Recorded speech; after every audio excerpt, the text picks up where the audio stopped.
你好，嗱，今年咧係馬年，你都記得㗎啦。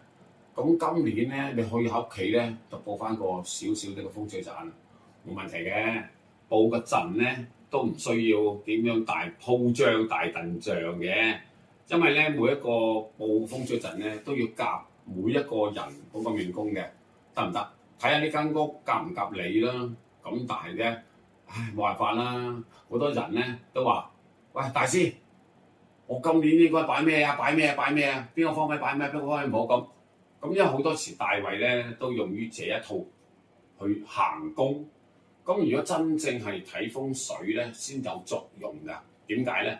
因為配合你屋企入邊人啊嘛，係咪先？每個人個房間啦、坐向方位啦，同埋咧佢個百宅係喺對佢有冇用啦，係嘛？係今年咧。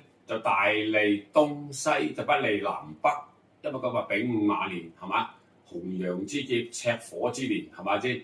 火辣辣咁睇下你間屋，或者係卧五行啦，係嘛？或者金木水火土啦，咁樣嚟計。咁唔好理佢啦。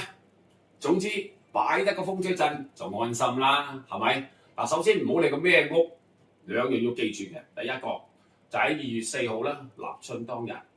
咁啊喺幾時咧？就通常都係上晝嘅，咁就由凌晨嘅5點鐘咧，就至到1點前咧，就喺你屋企入邊嘅大門內邊，嗱唔係外邊喎，喺屋望入屋入去屋企大門內邊貼返個春字先，起碼春回大地啊嘛，係咪先？嗱個春字咧就通常都係四方㗎，但係將個菱形嘅。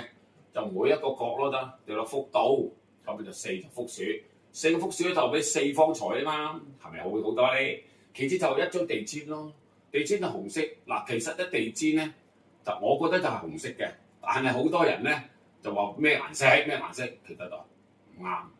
點解啊？因為地氈咧就擺喺度你大門嗰個玄關嘅入口，咁啊入口咧係我哋咩咧？就係我哋每一個人食祿嘅口嚟噶嘛。咁個口入邊條脷係咪紅色啊？條脷冇理由綠色黑色噶嘛，係咪？所以我覺得咧，嗱，我認為我自己嘅風水嗰套嚇，我就唔知道邊個人啦，我唔好理佢啦。嗱，我套咧就當時都係一定用紅色嘅，因為條脷嚟噶嘛，係嘛？咁當然啦，紅色嘅咁啊吉慶啦，咁啊當地氈係吉慶啦。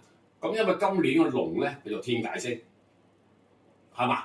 獅子咧有個助去驅邪嘅作用。嗱，點解冇獅咧？冇需要驅邪作用噶嘛，係咪先？冇龍喺今年咧個天解星。